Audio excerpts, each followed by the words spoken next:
Бисмилля, альхамдулиллах, вассалату вассаламу аля расулиллах, амма ба'д. Ассаламу алейкум ва рахматуллахи ва баракатуху. Дорогие братья и сестры, с позволения Аллаха Субханаху ва Тааля, мы продолжаем с вами изучение Ла иляха илляллах.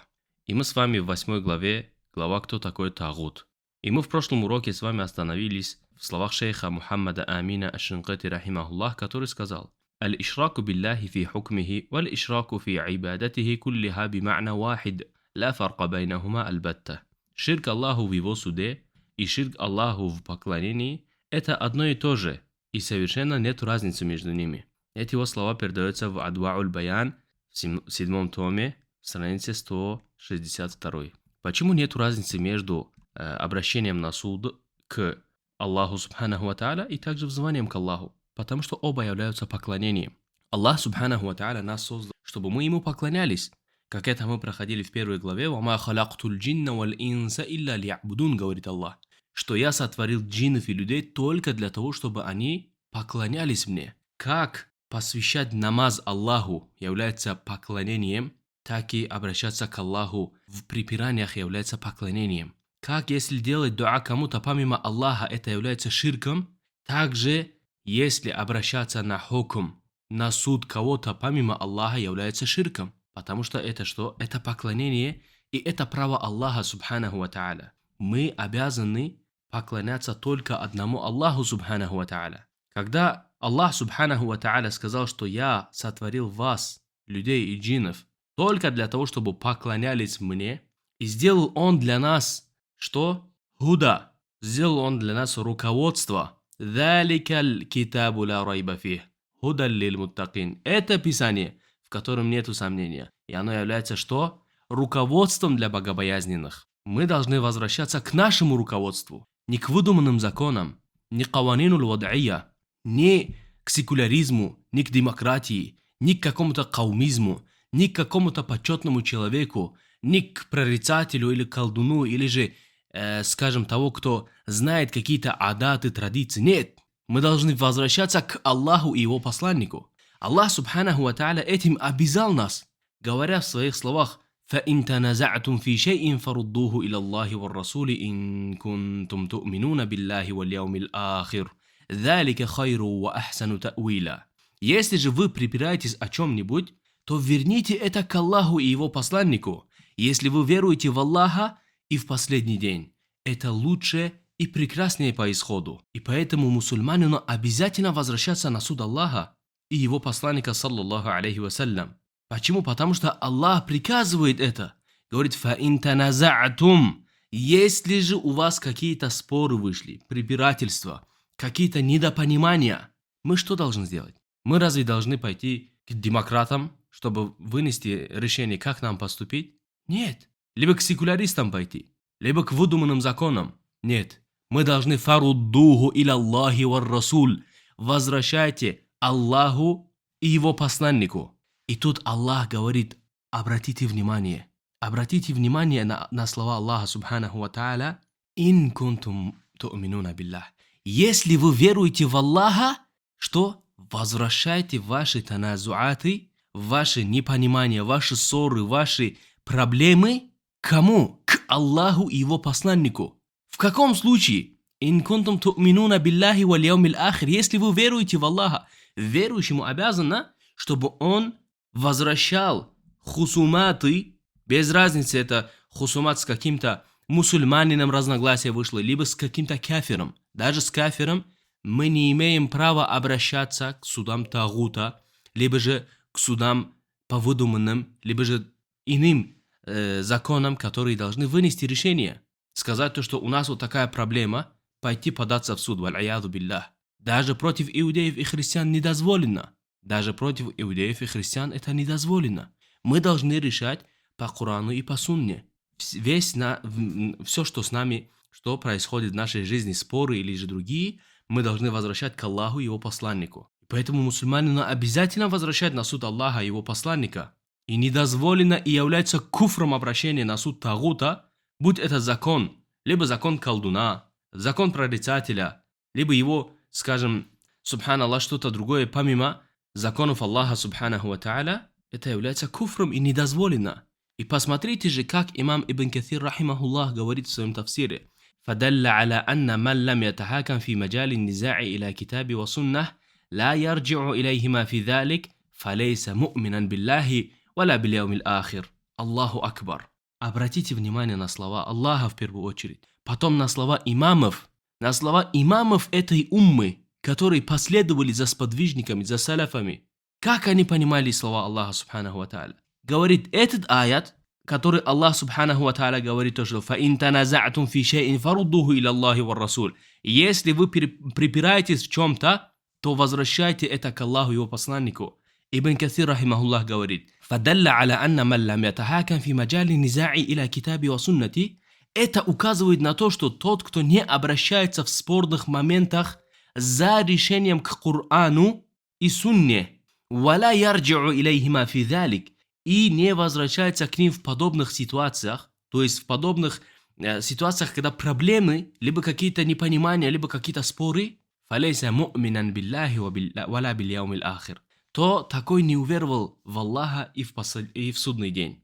Также Ибн Каthир, рахимахуллах, говорит далее: فمن ترك شرع المحكوم المنزل على محمد ابن عبد الله خاتم الأنبياء وتحاكم إلى غيره من الشرائع المنسوخة كفر فكيف بمن تحاكم إلى الياساك وقدمها عليها من فعل ذلك كفر بإجماع المسلمين. Кто оставил суждение шариата ниспосланного Мухаммаду ибн Абдуллаху, печати всех пророков, саллаллаху алейхи вассалям, и обратился к другому из аннулированных шариатов. Обратите внимание, из аннулированных шариатов, ниспосланных Аллахом, как Таурат, Инджиль, и обратился к другому из аннулированных шариатов, тот стал кафиром. Как же тогда тот, кто обращается на суд к Ясаку? Кто сделал это, тот стал кафиром по единогласному мнению, то есть иджма' мусульман. Эти его слова передаются в Аль-Бидая ва Нихая в 13 томе, странице 139. Ясак — это законы, которые выдумали татаро-монголы, добавить туда что-то даже из шариата, также из других религий. Это было составлено Чингисханом, и люди, они судили по этому. Они судили между собой, и когда захватывали, устанавливали эти свои законы, свои обычаи, они судились по этому. То есть, когда шейх сказал, что говорит о тех, кто обращается на суд к Ясаку, имеет в виду, что о тех, кто обращается на суд к выдуманным людьми законам. Подобно тому, как Чингисхан выдумал этот Ясак, также сегодня эти демократы, эти, субханаллах, секуляристы, эти выдуманные законы сегодня выдумали люди. Если человек, который обратиться на суд, аннулированный суд Аллаха, который Аллах отправил, это христианство, иудаизм, Тора, Библия, если к этому обратиться, оставив Коран, он становится кафиром, то что же сказать про того, кто обращается на законы, созданных помоями умов самых низких, а это кафиры и мушрики, это тавагиты? Разве такой останется муслимом? Нет, конечно. И также Аллах Субханаху ва Тааля говорит: فَلَا وَرَبِّكَ لَا يُؤْمِنُونَ حَتَّى يُحَاكِمُوكَ فِيمَا شَجَرَ بَيْنَهُمْ ثُمَّ لَا يَجِدُ فِي أَنفُسِهِمْ حَرَجًا مِّمَّا قَضَيْتَ وَيُسَلِّمُوا تَسْلِيمًا. Но нет, клянусь твоим Господом, они не уверуют, пока не изберут тебя судьей во всем том, что запутано между ними, не перестанут испытывать в душе стеснение от твоего решения и не подчиняться полностью. Субханаллах, дорогие братья и сестры, обратите внимание на слова Аллаха Субханаху ва Тааля. Первое, Аллах клянется собой, это указывает на важность. Это указывает на важность, что скажет Аллах Субханаху ва Тааля после этого. Аллах клянется собой, что никто не является истинно верующим до тех пор, что пока, первое, не примет пророка, саллаллаху алейхи вассаляма, судьей. Второе, не соглашается с его решением. Третье, не подчиняется этому решению и в сердце, и на деле. Вот этого пока три не будет, не является человек истинно верующим. Это Аллах Субханаху ва Тааля говорит. Аллах ставит условия, что принимать пророка, саллаллаху алейхи вассаляма, судьей, согласиться с его решением и подчиниться этому полностью, чтобы не находить в своем, скажем, сердце, либо же в своем положении, либо каком-то вещи, которые мы вернули к Аллаху и его посланнику, сказать: нет, я недоволен этим. Нет, валяяду биллях. Это не подходит под этот аят. человек должен что? Принять посланника Аллаха, саллаллаху алейхи вассалям, судьей, согласиться с его решением, потому что что? «Ла янтику анил хава, ин хуа илля вахью юха». Он не говорит от себя, что это не что иное, как откровение. Это суд посланника Аллаха, это суд Аллаха, субханаху ва тааля. Аллах говорит: «Ва анихкум байнахум бима анзал Аллах». Так суди же между ними тем, что не спаслал тебе Аллах. Человек должен принимать посланника Аллаха, саллаллаху алейхи вассаляма, судьей. Второй должен согласиться с его решением. Третий подчиниться этому, и чтобы не найти в своем сердце никакого неприязни, либо же никакого, скажем, недовольства в сердце. Вот тогда человек будет истинно верующим. Второе, не уверуют, то есть их иман аннулируется, если человек отказывается признавать решение пророка, саллаллаху алейхи вассалям, хукм пророка, его сунну и его шариат. Третье, что 3 условия веры по этому аяту. Первый – это признавать только шариатский суд. Второй – внутренне не испытывать тяжести против этого. Третье – подчиниться с довольством. И Ибн Каthир, рахимахуллах, в тафсире этого аята говорит: Аллах отрицает иман у тех, кто обращается к чему-то другому, кроме пророка, саллаллаху алейхи вассалям, в качестве судьи. Также имам Аш-Шаукани говорит в этом аяте доказательство, что тот, кто отверг шариат пророка, саллаллаху алейхи вассалям, не является верующим. Также Ибн Таймия, рахимахуллах, говорит: признание пророка, саллаллаху алейхи вассалям, судьей обязательно во всем. Кто считает возможным судиться по иному закону, тот возвеличил тагута. И примеры в наши дни, дорогие братья, примеры, которые можно привести, это первое обращение к светским судам, судам тагутов.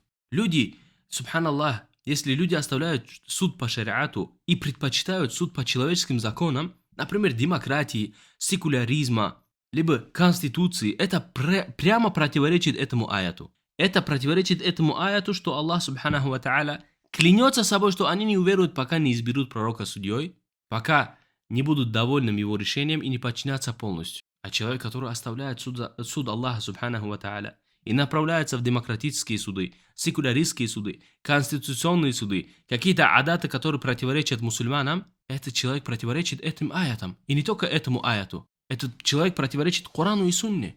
Второе – это могилопоклонники и нововведенцы, которые, когда также люди сталкиваются с доводом из Корана и Сунны, но говорят: я буду следовать тому, что сказал мой шейх. Традиция, закон нашей страны. Они на деле отворачиваются от суда пророка, саллаллаху алейхи вассалям. Ему говорит, что посланник Аллаха сказал. Он говорит: нет, у нас шейх вот так говорит. Валь-аяду биллах. Ты ему говоришь: Аллах, субханаху ва тааля, говорит. Он говорит: нет, наш имам говорит по-другому. Наш имам говорит вот так. В нашей селе, в нашей местности. Третий пример – это что с демократическим законом. Если мусульманин в спорах о наследстве, браке, разводе или уголовных делах, которые идет не в шариатский суд, а в суд демократии, когда у него проблемы со своей супругой, он идет и обращается на суд к тагуту, чтобы вынести решение, что она права или не права, в этом случае он не является верующим. И также и женщина, если она подает в суд своему мужу, либо же о наследстве и так далее. Нет, все это должны решаться по закону Аллаха, субханаху ва тааля. Он попадает под угрозу куфра. Почему? Потому что он не уверовал в Аллаха, субханаху ва тааля. Не избрал пророка, саллаллаху алейхи вассалям, судьей. И недоволен его решением, раз обращается на другой хукм, помимо хукма посланника Аллаха, саллаллаху алейхи вассалям. Четвертое – это секуляризм. Секулярист говорит, что религия в мечети. Идите молитесь 5 раз в мечети, все. Молитва отдельно, религия отдельно. Молитва отдельно, что? Политика отдельно, законы отдельно. Нет. Ла иляха илляллах – это и является политика. Почему? Потому что ла иляха – нет никого достойного поклонения, чтобы кому-то посвящались поклоняться и чьи законы соблюдались илляллах, только Аллах. А секулярист говорит: нет, религия в мечети. Религия в мечети, ты можешь молиться, можешь поститься, но когда у тебя какие-то проблемы происходят, ты должен пойти к секуляризму, ты должен пойти к демократии, ты должен пойти к каким-то каванилу вад'ия, выдуманным законам. Религия в мечети, а жизнь по законам государства, валь-аяду биллах. Такой человек отверг суд пророка, саллаллаху алейхи вассалям, в мирских делах, что противоречит иману. Аллах, субханаху ва тааля, говорит: «Фа-ин таназа'тум фи шей'ин». Если вы припираетесь в чем-либо, без разницы, какое-либо припирание не было, мы должны возвращать к Аллаху, что? «Фаруддуху иля Аллахи ва расуль». Мы должны возвращать к Аллаху и его посланнику. И истинный иман невозможен, пока мы не признаем только Аллаха и Его посланника, саллаллаху алейхи вассалям, законодателями и судьями. Второе. Не будем довольны их решением, даже если это против нашей страсти. Третье. Не подчинимся полностью. То есть тот, кто принимает демократию, секуляризм или обращается на суд к тагуту вместо шариата Аллаха, он нарушает условия имана, указанные в этом аяте. Тем самым будет мушриком.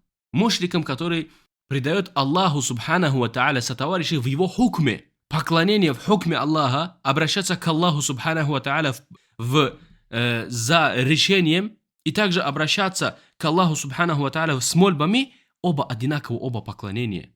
Ибн Кафир, рахимахуллах, в своем тафсире говорит: يقسم تعالى بنفسه الكريمة المقدسة أنه لا يؤمن أحد حتى يحكم الرسول صلى الله عليه وسلم في جميع الأمور فما حكم به فهو الحق الذي يجب الانقياد له باطنا وظاهرا.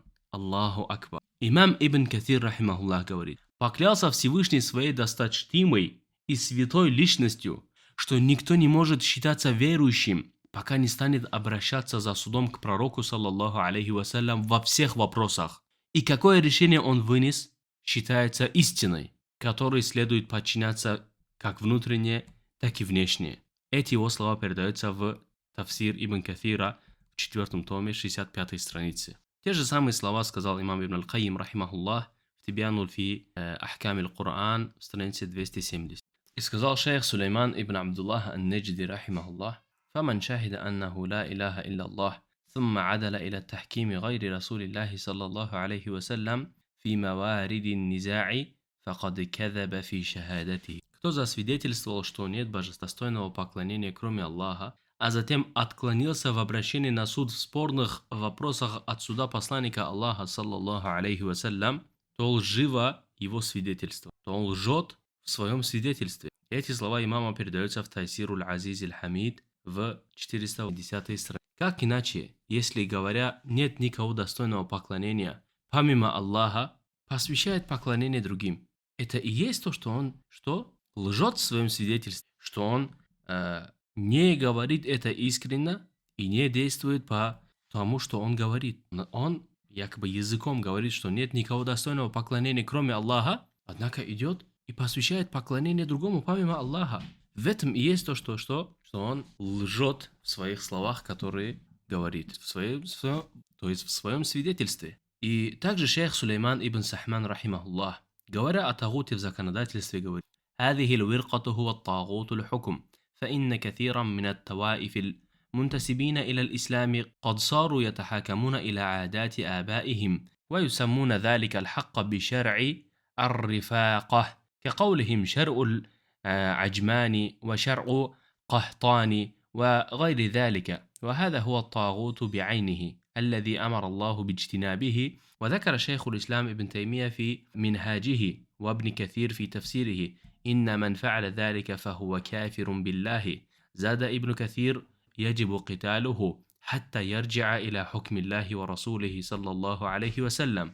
وقال شيخ الإسلام ابن تيمية رحمه الله: ولا ريب أن من لم يعتقد وجوب الحكم بما أنزل الله على رسوله فهو كافر، ومن استحل أن يحكم بين الناس بما يراه هو عدلا من غير اتباع لما أنزل الله فهو كافر، فإنه ما من أمة إلا وهي تأمر بالحكم بالعدل، وقد يكون عدل في دينها ما رآه أكابيرهم، بل كثير من المنتسبين إلى الإسلام يحكمون بعاداتهم التي لم ينزلها الله كصوائف البوادي وكأوامر المطاعين في عشائرهم، ويرون أن هذا هو الذي ينبغي الحكم به دون كتاب وسنة، وهذا هو الكفر. فإن كثيرا من الناس أسلموا ولكن مع هذا لا يحكمون إلا بعادات الجارية التي يأمر بها المطاعون في عشائرهم، فهؤلاء إذا عرفوا أنه لا يجوز لهم الحكم إلا بما أنزل الله فلم يلتزموا ذلك بل استحلوا أن يحكموا بخلاف ما أنزل الله فهو كافر. انتهى. وفيه بيان كفر الحاكم نفسه والمتحاكمين على وجهه الذي ذكره، وكذا من لم يعتقد وجوب ما أنزل الله وإن لم يكن حاكما ولا متحاكما. فتأمله ذكره عند قوله تعالى: ومن لم يحكم بما أنزل الله فأولئك هم الكافرون. Говорит шейх Сулейман ибн Сахман, рахматуллахи алейхи, говоря о тагуте в законодательстве: поистине многие группы, которые причисляют себя к исламу, обращаются за суждением к традициям их предков и называют истинно соответствующие законы, как законы Аджама или законы Кахтана и другие законы каких-то племен. Это и есть тагут, которого Аллах приказал избегать. И упомянул шейх Ислам ибн Таймия в своем Минхадж и Ибн Каthир в своем Тафсире, что тот, кто совершает это, то есть судится иным законом помимо того, что не спаслал Аллах, является кафиром в Аллаха. И Ибн Каthир добавил, что является обязательным сражаться с ним до тех пор, пока он не вернется к хукму Аллаха и его посланника, саллаллаху алейхи вассалям. И шейх Ислам ибн Таймия сказал: нет сомнения в том, что тот, кто не убежден в обязательности судить, потому что не спаслал Аллах своему пророку, саллаллаху алейхи вассалям, является кафиром. И тот, кто разрешил судить между людьми тем, чем он сам считает справедливым, не следуя тому, что было ниспослано Аллахом, тоже является кафиром. Поистине нет такого народа, который не повелел бы судить по справедливости. То есть все они считают, что поступают справедливо, и справедливым в религии того или иного народа считается то, что соответствует мнению представителей его знати. И даже многие из тех, кто причисляет себя к исламу, судят по своим обычаям, которые не были ниспосланы Аллахом, как, например, по обычаям, распространенным среди бедуинов, или же выполняя приказания своих правителей, и считают, то есть по тем или иным причинам, что судить следует на основании подобных вещей в обход Корана и Сунны, а это и есть куфр. Поистине многие люди покорились, но они продолжают судить с помощью действующих среди них обычаев, придерживаться которых велят им их правители. И когда они узнали, что им не разрешено судить ничем, кроме того, что не спаслал Аллах, они не последовали этому, однако разрешили судить тем, что противоречит ниспосланному Аллахом, они являются кафирами. Конец слов имама Ибн Таймии. И имам Ибн Сахман, рахимахуллах, говорит: в этих словах есть объяснение куфра как самого судьи, правителя, тагутов сегодняшних дней и тех дней, которые было, который заменил шариат Аллаха, как сегодня тагуты заменили шариат Аллаха на демократические законы, как эти тагуты заменили наилучшее руководство, которое было ниспослано свыше 7 небес, заменили на руководство выдуманных помоями человеческих умов. Они заменили это, и тем самым они стали кафирами-тагутами. И шейх Ибн Сахман говорит: в этих словах есть объяснение куфра и самого судьи, правителя, который заменил шариат Аллаха, и тех, кто обращается на суд, так как он описал. И также куфр того, кто не считает обязательным то, что не спаслал Аллах, даже если он не стал судьей, правителем или обращающимся на суд. То есть если человек само по себе не считает, что надо судить по шариату Аллаха, то он же становится кафиром, не считая, что чтобы он был правителем, либо обращающимся. И также, говорит шейх, и также куфр того, кто не считает обязательным то, что не спаслал Аллах, даже если он не стал судьей, правителем или же обращающимся на суд. Так поразмышляй же над этим, что он упомянул это к словам Всевышнего Аллаха, а те, которые не судят, потому что не спаслал Аллах, являются неверующими. Эти его слова передаются в Ад-Дура Руссания в 10 томе, 503 странице. И иншаллах, я думаю, мы сегодня на этом остановимся и продолжим на следующем уроке. هذا والله أعلم وصلى الله على نبينا محمد وعلى آله وصحبه أجمعين.